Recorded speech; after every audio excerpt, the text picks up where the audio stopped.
Hello everyone, hope you all are doing well. So we are back with our series of CSS Criminology. I have compiled these notes by the top academies, which includes NOA, National Officers Academy, JWT, Jahangir, World Times and NEARPEER. All these three are very famous academies and I got 73 marks in CSS 2022. I have attached my DMC as well. So if you have any queries related to the optional subjects or anything related to criminology, you can mention it in the comment section. I'll try to help you as much as possible. So today we will discuss the topic 3 of CSS Criminology, which is crime and criminals as recommended by FPSC. तो इस topic में हम discuss करेंगे classifications of criminals और types of criminals, जिसमें हम सारे तरह के जो क्रिमिनल्स हैं उनको डिस्कस करेंगे, जिनमें occasional criminals, habitual criminals, professional criminals और क्राइम्स में हम डिस्कस करेंगे white collar crimes, organised crime और corporate crime. So let's start. So basically who are criminals. जो वर्ड क्रिमिनल है ये दो ओरिजिन्स इसके हैं, एक है लैटिन ओरिजिन क्रिमिनलिस और एक ओरिजिन है इसका फ्रेंच क्रिमिनल. तो यहाँ से ये वर्ड हमारे पास आया है क्रिमिनल.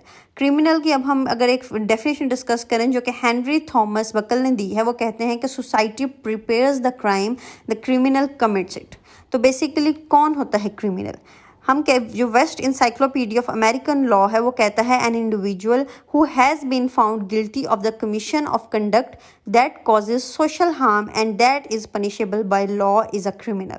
अगर हम पीपल्स लॉ डिक्शनरी को डिस्कस करें तो इसमें कहा जाता है कि a popular term for anyone who has committed a crime whether convicted of the offense or not. More properly it would apply to those actually convicted of a crime. कोई ऐसा बंदा जिसने क्राइम कमिट किया है और उसको convict भी कर लिया गया है तो उसको हम क्रिमिनल कहेंगे, ना कि किसी ऐसे बंदे को जो सस्पेक्टेड है और उसकी अभी ट्रायल और कन्विक्शन नहीं हुआ. तो बेसिकली ये मुल्जिम और मुजरिम वाला फ़र्क है, लेकिन इंग्लिश में इसको क्रिमिनल ही कहते हैं. आप इसको मुल्जिम को एक्यूज्ड कह सकते हैं और मुजरिम को क्रिमिनल कह सकते हैं. अब हम डिस्कस करेंगे क्लासिफिकेशन ऑफ क्रिमिनल्स. तो बेसिकली जो एनरिको फेरी हैं ये एक अर्लीस्ट जो क्रिमिनोलॉजिस्ट हैं, इन्होंने अटेम्प्ट किया था to classify criminals in the 19th century. तो इनकी क्लासिफिकेशन में आते हैं born criminals, criminal mad man, criminals by contracted habit, occasional criminals और क्रिमिनल्स बाय पैशन. तो अगर आपके पास क्वेश्चन आता है क्लासिफिकेशन ऑफ क्रिमिनल्स तो आप कह सकते हैं कि एनरिको फेरी ने ये क्लासीफाई किया था क्रिमिनल्स को इन 5 टाइप्स में. अब आप बता सकते हैं कि बॉर्न क्रिमिनल्स में एक बायोलॉजिकल पर्सपेक्टिव आता है, क्रिमिनल मैडमैन में कुछ वायलेंट लोग आते हैं, criminal by the contracted habit इसमें sociological perspective, social learning theory आती है, ओकेशनल क्रिमिनल में भी एक साइकोलॉजिकल पर्सपेक्टिव आता है कि कभी क्राइम कर लिया कभी नहीं, और क्रिमिनल बाय पैशन में भी एक साइकोलॉजिकल पर्सपेक्टिव आता है. हम ये सारे पर्सपेक्टिव पढ़ेंगे, सो डोंट वरी. इसके अलावा एक और क्रिमिनल्स की क्लासिफिकेशन है जिसको एक अमेरिकन राइटर जिनका नाम है मिस्टर ऑगस्ट ड्रहम्स, इन्होंने अपनी बुक द क्रिमिनल में इसको क्लासीफाई किया. और ये पहले बंदे थे जिन्होंने एक सिंपलर और क्लियरर क्लासिफिकेशन दी क्रिमिनल्स की. इनके क्रिमिनल्स सिर्फ 3 तरह के उन्होंने क्लासीफाई किया कि इंस्टिंक्टिव क्रिमिनल्स जिनका इंस्टिक्ट होता है क्रिमिनल, मतलब उनको बस इंस्टिंक्ट आता है कि हमने क्राइम करना है, हैबिचुअल क्रिमिनल जिनको बस अब आदत पड़ गई है, और सिंगल ऑफेंडर्स जिनसे बस एक बार क्राइम हो गया. तो ये है brevity is the soul of wit, इनकी बहुत ही सिंपल सी एक क्लासिफिकेशन है. उसके बाद जो थर्ड क्लासिफिकेशन है वो हमारे बहुत ही फेमस क्रिमिनोलॉजिस्ट, इटालियन क्रिमिनोलॉजिस्ट सिजार लैम्ब्रोसो ने डिस्कस किया. इनको हम बार बार पढ़ेंगे. तो इनकी जो क्लासिफिकेशन है ये कहते हैं 3 तरह के क्रिमिनल्स होते हैं, बॉर्न क्रिमिनल्स, इंसेन क्रिमिनल्स और क्रिमिनलॉइड्स. तो इनकी ये है. अगर आपके पास क्लासिफिकेशन ऑफ क्रिमिनल्स पे क्वेश्चन आता है तो आप इन तीनों को डिस्कस कर सकते हैं और इनकी छोटी छोटी आप डिस्क्रिप्शन भी लिखते हैं. अब हम डिस्कस करेंगे टाइप्स ऑफ क्रिमिनल्स. अब एफपीएससी हमें कहता है कि हमें पता होना चाहिए कि ओकेशनल क्रिमिनल्स कौन से होते हैं, हैबिचुअल क्रिमिनल्स कौन से होते हैं, प्रोफेशनल क्रिमिनल्स कौन से होते हैं और ऑर्गेनाइज्ड क्रिमिनल्स कौन से होते हैं. तो अब हम इनको ऐसे ही डिस्कस करेंगे. Occasional criminals. ओकेशनल क्रिमिनल्स का मतलब है सिचुएशनल क्रिमिनल, कि कभी कभी क्राइम कर लिए ऑन सर्टेन ओकेजन्स. ये ऐसे लोग नहीं होते जो क्राइम रेगुलरली करते हैं, ना ही क्राइम इनका प्रोफेशन होता है. ये बस क्राइम करते हैं जब इनको अपॉर्चुनिटी मिल जाए. अब इनके इसीलिए जो एक्ट्स होते हैं वो अनस्किल्ड और अनप्लैंड होते हैं, क्योंकि ओकेशनल क्रिमिनल्स हैं, इनको पता नहीं होता, पूरी प्लानिंग से नहीं आते. इस तरह के जो क्रिमिनल्स हैं ये नॉर्मल लोग होते हैं जिनके अंदर कुछ स्लाइट मोरल वीकनेस होती है.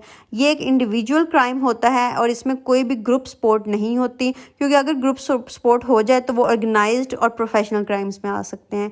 नॉर्मली एक ओकेशनल क्रिमिनल शो करता है कि उसको थोड़ी देर बाद अपने किए पे पछतावा भी होने लग जाता है. इसमें इस तरह के लोग आते हैं कि जिन्होंने एक अनलॉक कार देखी तो उसको स्टील कर लिया, ये सामने कोई वॉलेट पड़ा देखा तो उठा लिया, शॉपलिफ्टिंग कर ली।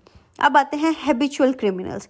ये वो होते हैं जो रिपीट ऑफेंडर्स होते हैं, इनकी हैबिट बन गई होती है क्राइम करना। ऐसा इंडिविजुअल जो अपने क्रिमिनल एक्टिविटीज़ को रिपीट करता है मल्टीपल टाइम्स, वो हैबिचुअल क्रिमिनल होता है। इस टाइप के जो क्राइम होते हैं वो सिमिलर इन नेचर होते हैं ऑन मोस्ट ओकेजन, क्योंकि इन क्राइम इनको बार बार क्या करता है, टेम्प्ट करता है कि आप क्राइम करें। इसीलिए फिर इनका जो क्राइम होता है वो एक ही जैसा होता है। इनके अंदर बहुत कम पछतावा होता है क्योंकि इनकी हैबिट बन गई होती है क्राइम करना, और इसीलिए इनको जो पनिश है वो ज़्यादा सीरियसली करना चाहिए as compare to first time offenders और ओकेशनल क्रिमिनल्स।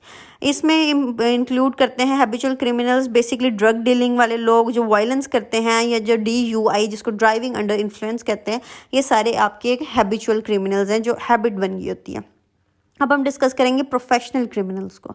ये ऐसे क्रिमिनल्स होते हैं जो बेसिकली एक हैबिचुअल क्रिमिनल्स की ही कैटेगरी में आते हैं, क्योंकि क्राइम करने इनकी हैबिट भी बन गया होता है और इनकी जो क्रिमिनल एक्टिविटी है वो इनका परमानेंट ऑक्यूपेशन होता है, इनका प्रोफेशन ही क्राइम होता है। इनके अंदर स्किल्स भी होते हैं और इनके पास रिसोर्सेज भी होते हैं क्राइम कमिट करने के लिए। इनके बेसिकली इनके पास स्टेटस और रिकग्निशन भी होती है, लेकिन सिर्फ अंडरवर्ल्ड में। इनमें जो लोग होते हैं वो काफ़ी ज़्यादा, इनकी जो डिफरेंट फिलॉसफी होती है लाइफ की, क्राइम एक लाइफस्टाइल बन गया होता है इनके लिए, इनकी एक ज़रूरत, इनका एक ऑक्यूपेशन होता है और आधी से ज़्यादा ज़िंदगी अपनी ये उसी में ही गुजार देते हैं। प्रोफेशनल क्रिमिनल्स जो होते हैं उनको स्पेशल जो टाइप होती है, स्पेशलाइज टाइप करके ना क्राइम करने का शौक होता है। तो बेसिकली बर्गलरी का मतलब होता है कि आप attempt to break someone's house, या कोई प्लेस या कोई बैंक लूट लेना, अंदर चले जाना और क्राइम करना, जिसमें आपको जैसे पता है कि मनी हीस्ट या ब्रेकिंग बैड या नार्कोस, इस टाइप के अगर आपने सीजन्स देखे हैं तो ये सारे प्रोफेशनल क्राइम या प्रोफेशनल क्रिमिनल्स की वो है एग्जाम्पल। अगर हम डिस्कस करें ऑर्गेनाइज्ड क्रिमिनल्स को, तो हमें पता होना चाहिए कि ऑर्गेनाइज्ड क्राइम क्या होता है। तो organised crime is a continuing criminal enterprise that rationally work to profit from illicit activities that are often in great public demand. Its continuing existence is maintained through corruption of public officials and the use of intimidation, threats or force to protect its operation. ये definition है United Nations Office on Drug and Crime की organised criminal की। तो do remember it. Basically organised criminal या organised crime जो होते हैं वो स्ट्रक्चर्ड ग्रुप ऑफ 3 और मोर पर्सनस वो मिल के एक क्राइम करते हैं, और बेसिकली वो जो ग्रुप है वो रैंडमली फॉर्म नहीं किया जाता, बल्कि बहुत टाइम के बाद उन ऐसे लोग एक दूसरे को मिलते हैं जो एक दूसरे की एक्सपर्टीज़ को यूज़ करके कोई क्राइम कमिट करते हैं। इसी तरह जो ऑर्गेनाइज्ड क्रिमिनल है उनमें जो ग्रुप होता है वो एग्जिस्ट करता है for a period of time. It act in concert with the aim of committing at least one serious crime. और इन ऑर्गेनाइज्ड क्रिमिनल्स की ये भी बात होती है कि ये ऑब्टेन करते हैं डायरेक्टली और इनडायरेक्टली अ फाइनेंशियल और अदर मटेरियल बेनिफिट। ये किसी बहुत बड़े बेनिफिट के लिए ही क्राइम करते हैं, क्योंकि इसमें बहुत प्लानिंग शामिल होती है, बहुत एक्सपर्टीज़ वाले लोग शामिल होते हैं। तो अब हम डिस्कस करेंगे कुछ क्राइम को। FPSC हमें कहता है कि हमें पता होना चाहिए कि ऑर्गेनाइज्ड क्राइम कौन से होते हैं, वाइट कॉलर क्राइम्स कौन से होते हैं और कॉर्पोरेट क्राइम्स कौन से होते हैं। तो सबसे पहले हम डिस्कस करेंगे ऑर्गेनाइज्ड क्राइम को। ऑर्गेनाइज्ड क्राइम का क्या मतलब है? ऐसे क्राइम जो टीम वर्क जिसमें शामिल हो, जिसमें एक हायरार्कियल स्ट्रक्चर हो, एक बॉस हो, उसने एक प्रोग्रामर हायर किया हो, एक उसमें जो गन शूट बहुत अच्छा करता हो, और इसी तरह एक जो बंदा हो जिसको बर्गलरी करनी आती हो। इस तरह वो ऑर्गेनाइज्ड होता है, उनमें एक टीम वर्क होता है। फिर एक हायरार्कियल स्ट्रक्चर होता है, एक हायरार्की में होता है, एक ऊपर होता है, फिर नीचे होते हैं उनके लोग, फिर कुछ उनको मैनेज कर रहे होते हैं। इसी तरह ऑर्गेनाइज्ड क्राइम का एक एलिमेंट होता है प्लानिंग। प्लानिंग बहुत एक्सटेंसिव करते हैं ये लोग, और इसमें डिवीजन ऑफ लेबर भी होता है। ये आपको हायरार्कियल स्ट्रक्चर से पता चल गया कि डिवीजन ऑफ लेबर भी होगी, हर बंदा एक स्पेसिफिक काम कर रहा होता है। वायलेंस बहुत ज़्यादा होती है इसमें, और ऑर्गेनाइज्ड क्राइम में इफेक्टिव कंट्रोल होता है उसके मेंबर्स का, और किसी भी इलिसिट सर्विसेज के लिए ये लिमिटेड नहीं होते, ये कुछ भी कर सकते होते हैं। अगर हम ऑर्गेनाइज्ड क्राइम की टाइप्स को डिस्कस करें तो इसमें basically narcotics distribution, gambling, prostitution, illegal sale of firearms, money laundering, kidnapping, human trafficking और ब्लैकमेलिंग, एक्सटॉर्शन वगैरह आते हैं। अब अगर हम वाइट कॉलर क्राइम्स को डिस्कस करें तो जो वाइट कॉलर क्राइम है इसको फर्स्ट डॉक्यूमेंट केस जो था वो था कैरियर्स केस 1473 में। और जो वाइट कॉलर की क्राइम की जो ये टर्म है वाइट कॉलर क्राइम, इसको भी क्वाइन किया था सदरलैंड ने 1939। हम पहले डिस्कस कर चुके हैं अपनी वीडियोस में कि एडविन सदरलैंड के बहुत फेमस काम है वाइट कॉलर क्राइम और डिफरेंशियल एसोसिएशन थ्योरी पे। तो सदरलैंड ने डिफाइन किया है वाइट कॉलर क्राइम को कि a crime committed bye a person of respectability and high social status in the course of his occupation. अगर हम सिंपली डिस्कस करें वाइट कॉलर क्राइम्स को, तो ऐसे क्राइम जो ऑफिस होल्डर पीपल या पब्लिक ऑफिस होल्डर जो लोग होते हैं वो कमिट करते हैं, या कोई प्राइवेट ऑफिस होल्डर्स भी हो सकते हैं, लेकिन वो जो करप्शन और जो इस तरह की एक्टिविटीज़ होती हैं ये वाइट कॉलर क्राइम्स में आती हैं। इसके अलावा FBI ने डिस्क्राइब किया है वाइट कॉलर क्राइम्स को as financially motivated non violent crime committed by business and government professionals.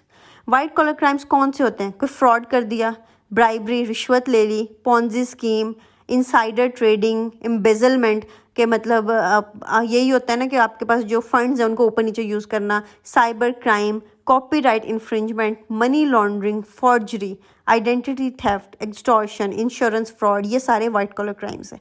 अगर हम कॉर्पोरेट क्राइम्स की डिस्कस करें तो कॉर्पोरेट क्राइम्स को हम ऑर्गेनाइजेशनल क्राइम्स भी कहते हैं। ये एक टाइप होती है वाइट कॉलर क्राइम की जो लोग कमिट करते हैं within their legitimate occupation for the benefit of their employing organisation. तो ये होते हैं कॉर्पोरेट क्राइम्स जो आप अपनी एक जगह पे अपनी लेजिटिमेट ऑक्यूपेशन को यूज़ करके कमाएं, लेकिन उससे आपका जो बेनिफिट हो वो और हो।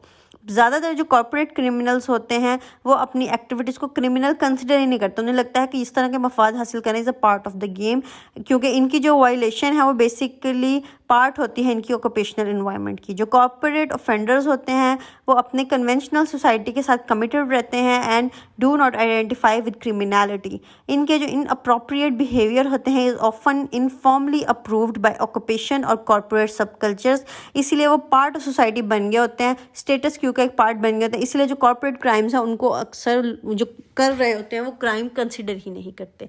सो basically this was all in our topic 3. So we will end our video at this point and we will be back soon with our next video, which will cover the topic 4 of the CSS Criminology as recommended by FPSC. So if you haven't subscribed our channel yet, then do subscribe our channel and also like this video and do share it with your friends and family.